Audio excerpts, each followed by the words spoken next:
Thank you to all of the people of the Cree Nation who are allowing all of us settlers to exist on this land.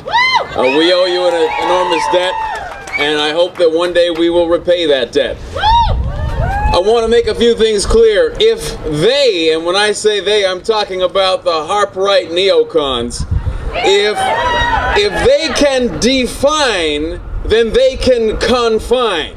I want to make sure that you remember that, so say it with me. If they can define, then they can confine. You see, they say that Bill C-51 is to stop terrorism, but you see, the problem is they control the definition. They decide what terrorism is. You want to protest unfair work conditions, so you have a strike, which is one of your foundational democratic rights. They can just call that terrorism.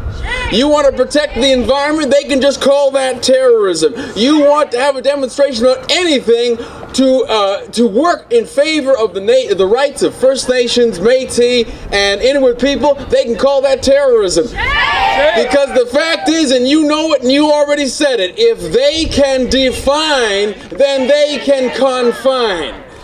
So what does C-51 give them the evil supervillain powers to do? Let's have a look. They can arrest people because they claim that a crime may be carried out instead of will be carried out. Now imagine how that works. Imagine if you could insist that your boss will pay you because you may work. They don't do that. But they want the powers to arrest you because a crime, not even one that is connected to you, might be committed.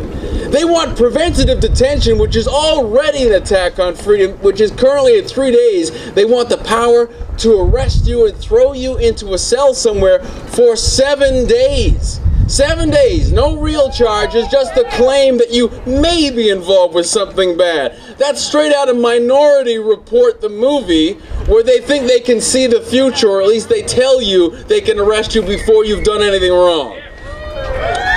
They want judges to have the power to impose passport surrender, a ban on leaving the jurisdiction, and electronic monitoring of you on their claims of suspicions against you. That's straight out of 1984. They want to criminalize what they call promoting terrorism. But again, you see, they define terrorism. So if you're some right-wing nut job on talk radio who says that we should bomb Iran and kill millions of people, well, that's just fine. You'll just get extra commercials running on your show from war corporations. But if you're an ordinary citizen who wants to promote a boycott against a corporation or a country involved in human rights abuses or war crimes, then they can snatch you up. Because if they can define, then they can confine. So they want to allow CSIS to what they call disrupt threats, what they claim are threats. But you know, those of you who know history know about our American cousins and how their government used what they call the counterintelligence program, or COINTELPRO. They will spy on you. They will send in agent provocateurs, tricky agents who will actually entrap you into doing things that you had no ability or plans to do, and then they'll arrest you for a crime that was their idea. And if you don't believe me, then simply go to your computer, go to your mobile device, and simply Google search the word COINTELPRO, thoroughly documented by historians, and you better believe that they're practicing the same tricky tricks right here in Canada. They want to seal court proceedings, but of course we know that a sealed court is an unjust court. Justice in the darkness is never justice. They want to expand the no-fly list. Well, you know, you just want to leave Canada because it's your right as a free citizen to do so. I know of a place that used to have a no-fly and a no-drive list. It was called the Soviet Union. You couldn't leave unless the government said you could, and that's exactly what they want to do right here. Our neocons love free trade, but apparently they don't love free travel or free people. They want to give 17 government agencies, and get this, They even want to give foreign governments the power to spy on your financial status, medical history, sexual orientation, religious, and even political beliefs. And I thought conservatives were supposed to love freedom. The neocons want the power to mayhair or rar any Canadian at any time for any reason. They say they love law and order and freedom. They mean they love the laws that give them the power to order you and the freedom to do anything they want. Now, you know, maybe you could make this all better, just maybe, if you could write a $90,000 check anytime you felt like it. But we as honest citizens don't just happen to have an extra 90 grand lying around to make problems go away. Everyone who thinks for even 2 seconds, and hopefully a lot longer, is against this bill. People across this country, demonstrators today, free citizens, the Canadian Journalists for Free Expression, even the Globe and Mail, that right-wing paper, says that C-51 turns CSIS into a secret police force. If they can define, then they can confine. And I'll give you one more. If we don't listen, then they will imprison. If we don't listen, then they will imprison. If we don't listen, then they will imprison. Is Bill C-51 even legal?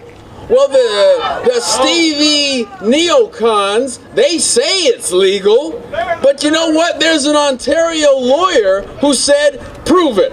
Show me your legal opinion, Steve. Show me what you got. And Stevie's people said, sure. If you write me a check for $4,772.80, that's to retrieve the documents of their legal proceedings. So let me get this straight. Our taxes pay their salaries and their lawyers to write stuff against us to take our freedom, and we actually have to pay to see what they've done to us. Weren't conservatives supposed to hate taxes? Isn't that a tax on free information that you already paid for them to create against you? So that shows you how trustworthy these people are. Let's just say this. We've got some chances right now. We got a chance to show them who's boss. Are you with me? Here's how it's gonna work. I'm not gonna tell you who to vote for, but you can already guess who I'll tell you to vote against. Now, even right here, right now in Alberta, we got an election coming up. And I want to make sure that you vote, and I want to tell you why. Because if, and the polls make it look like this is true, this once-in-a-lifetime experience where these people could get knocked out of occupying our provincial legislature. Can you imagine the shockwaves that will send through conservatives across this country when they see conservatives go down here in Alberta?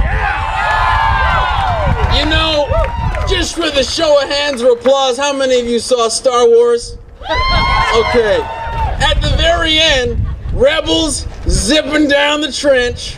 Luke's got that visor away. He's going to use the Force. And a guy walks up to Grand Moff Tarkin and he says, maybe we should prepare an escape vehicle. And Grand Moff Tarkin says, I think you overestimate their chances. And then he bites his nails because he was about to get blowed up real good. In Alberta, we don't have Grand Moff Tarkin, we got Grand Moff Prentice. And he and all of his folks are about to get gone if you and your friends and your family go out to vote on voting day. Are you going to do that? But you know, if they go down here in Alberta, then federally, it's not going to be like the end of Star Wars. It's going to be like the end of Return of the Jedi. Because, you know, the Emperor was already down that shaft. Darth Vader lost a hand, was lying on the floor. Luke's just waltzing out of the Death Star, and the stormtroopers aren't even shooting at him. They're running for their lives because they know the game's over. So what I'm saying to you is, with Sith Lords like Darth Maul Redford, Count Dooku Danielle Smith already down, all we have to do is take out the Sith apprentice, and then the federal neocons are next, and they can ride Bill C-51 to hell. And one last thing on this, just want to remind you that Jar Jar Trudeau is in favor of C-51. So let's send him back to Naboo and the swamps where he belongs.